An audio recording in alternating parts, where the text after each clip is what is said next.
Welcome back to Thrak Attack. What's your adventure? This week's adventures includes the first big movie of 2019, Alita Battle Angel, a review of Avril Lavigne's sixth studio album, Head Above Water, and some trailer reviews from upcoming movies, including Shazam, Frozen 2, and Tolkien.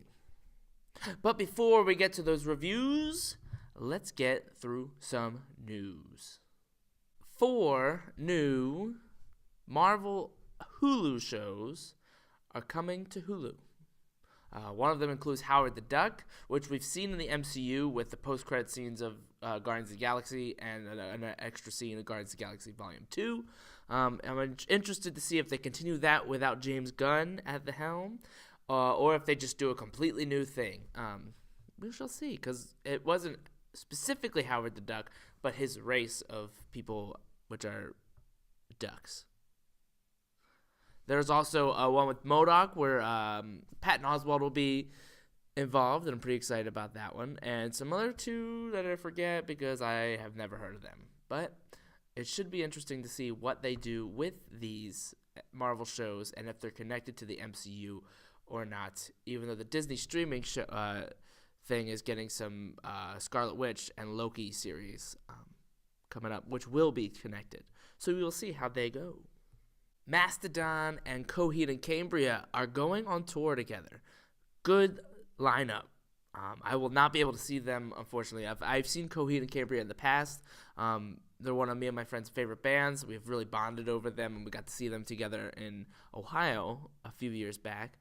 And I'm excited that they're going on tour together. I think that's a good combination, a good group of fans to kind of come together and just enjoy the music that they have.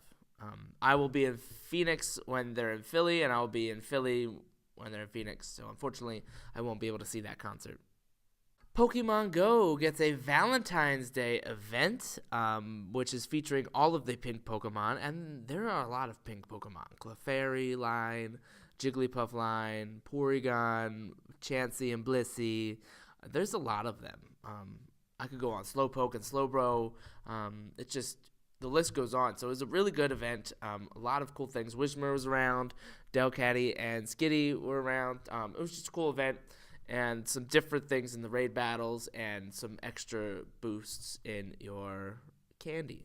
Pokemon Go also had a community day on Saturday featuring Swinub, which is kind of a weird one to do. But I guess with Swinub and Piloswine, Mamoswine. With the Mamoswine release, I guess that makes sense to get the people getting to that Pokemon and getting to that level. Hollow Knight Silksong is the sequel to the critically acclaimed Hollow Knight video game. Was released after the Nintendo Direct for PC and Switch. I'm not going to go into a lot of the Nintendo Direct stuff. We will get to those reviews as those games are released. If you want to see my coverage of it, please check out the blog thrackatacks.blogspot.com for all of the news and stuff on Nintendo Direct. Finally, Furret, the Gen 2 Pokemon, is getting its own plushie that is full-sized, actual size. Furret infamously is huge in the Pokedex entry, almost 6 feet long, and it's getting its full-size plushie, so it's going to be 5'11". It's going to be awesome. I really want it, but I probably won't get it. But it's pretty cool that it's coming out. Before we get to the big reviews, let's go through my trailer reviews. The first trailer is for Shazam, which is opening the first weekend of April. It's going to be a fun movie. It's going to be different. What they did was the trailer was more of a promotional video for it with a little bit of clips here and there in the movie. But Zachary Levi, the star of Shazam, is telling us about his character and that it's going to be really fun.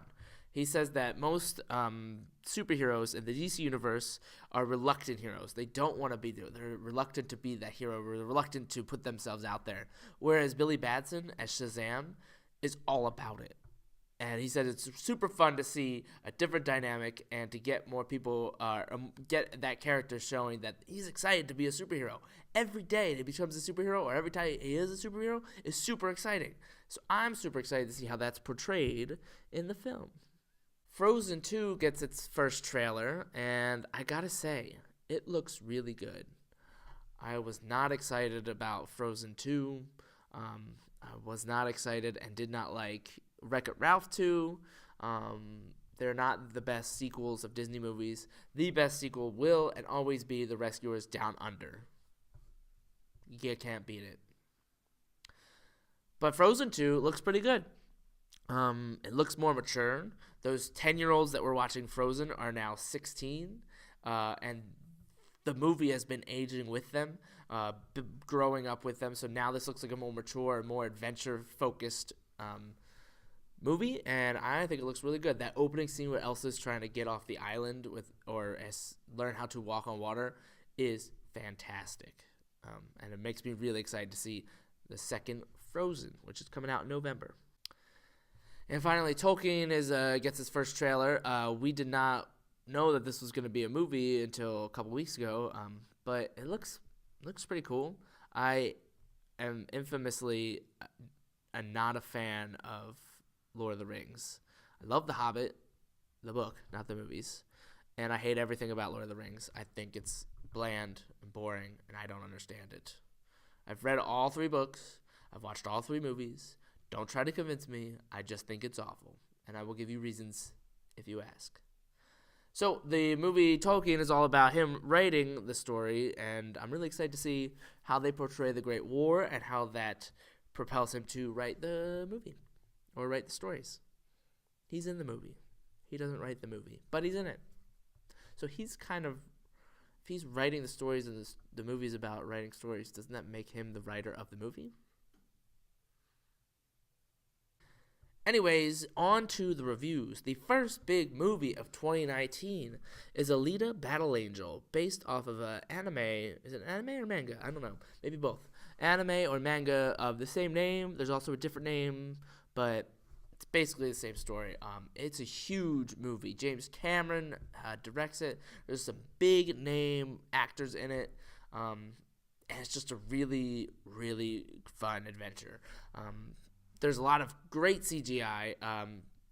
The main character, Alita, is almost completely CGI, and it does not feel like it, which is really awesome. She interacts very well with the human cast and the rest of the world. A lot of the people a lot of characters in the movie are cyborgs and have those robotic limbs and arms, and it doesn't feel at all overwhelming or dumb like the Transformers movies have been looking. But it looks really well done, and the plot is fine. The acting is great. The characters are really well done. The action is really fun. I never felt like I was confused what I was looking at. My only problem with the film is it's super bloated. This should have been an epic. This should have been the next big trilogy. There is a part in the movie about halfway through that depicts Alita stepping out of her comfort zone and announcing herself to the world of wherever they're at, the future, the Hunter Warriors. And there's a huge fight scene in a bar, and there's a really definitive plot point that should have been the end of the first movie. But unfortunately, it was halfway through that movie. So we had all of this stuff leading up to it, and then all of a sudden, something clicked in Alita, and it completely changed her character. We needed more in that time frame, and ended on the big battle scene in the bar. That would have been a great way to end it. But they continued to go and do a whole other movie of stuff that also felt rushed to get to the point of the actual end of the film, which should have been the end of the second movie.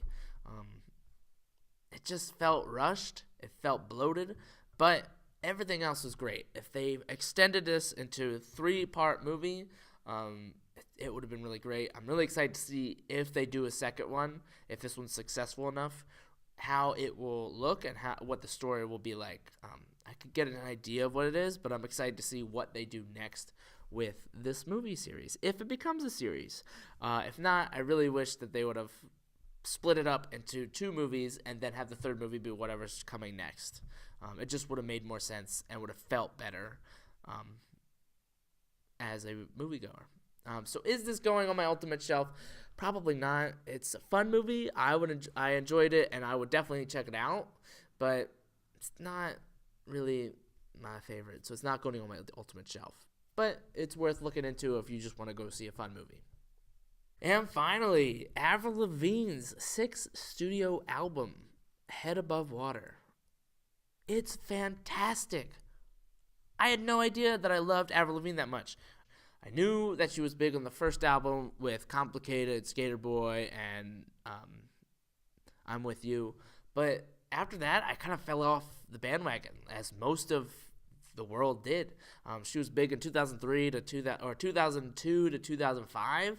After that, she was kind of on the back burner. Girlfriend was pretty big, but I didn't notice it. I heard that her album was coming out. I was like, sure, I'll review it for the blog because there's not much going on in February, in all honesty.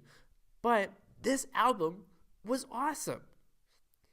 The depth of the album was great. I felt like there was a cohesive theme tying it all together. Each song brought something new, but never felt out of place, except one. The only song on the album that did not make sense was Dumb Blonde. First of all, I don't think she's a natural blonde. I know she's been blonde since like 2006. I don't think she's a natural blonde, so she's not really a dumb blonde. Second of all, when I remember think of Avril Lavigne, I think of a redhead, so that's dumb. And it just, the song doesn't feel like it belongs with the rest of the song, and Nicki Minaj's part is so minuscule that why is she even in that song? She just adds a little bit more to the end just to break up the last 2 choruses, but doesn't bring anything to the table. So if we just got rid of that song and added that on a different single, I'd be fine with it. I enjoy that song. It's a fun poppy song, but it doesn't add anything to the album. The rest of it, however, is fantastic. Head Above Water, when I first played that, I was like, oh, this is how we're doing it. This is what we're doing. It was great. It's powerful, moving, just a good song. Great way to open up the album. Birdie then comes up with a cool little organ intro, which is super fun. The third song is, I think, my favorite on the album. I Fell in Love with the Devil. The string part at the beginning just carries over. Those harmonies during all of the different choruses, because every chorus is a little bit different, is super enjoyable to listen to, and it actually continues on throughout the rest of the song, and just continues to grow throughout the song and pushes the album forward. Dumb Blonde is dumb. Tell Me It's Over is fine. It Was In Me is a great song to get us back down to the level of this album from Dumb Blonde. It went from Tell Me It's Over, which is this like homage to the 50s rock songs with the newer style of music. Then it goes to Dumb Blonde, which is dumb. And then it brings it back down to earth with It Was In Me, which is another slow song to keep us grounded in the world that she is crafting, in this album that she is crafting. Souvenir is super fun, super cute. I really enjoy it. I think the wordplay is really fun. Crush is fine. Goddess is really fun, another pop song. It has that flavor of Dumb Blonde, but it has the sound of the album. So I like that one way more than I like Dumb Blonde, because this one feels like it belongs in the album. Bigger Wow is great. Love Me Insane is fine. And Warrior is just a great way to end the album. I would definitely check this out. This is definitely going on my ultimate shelf, and I did not expect it to at all. So, what did you guys think? Did you see Alita Battle Angel? And tell me if you think that it should have been split into 2 movies. Have you listened to Avril Lavigne's new album? If not, you definitely should.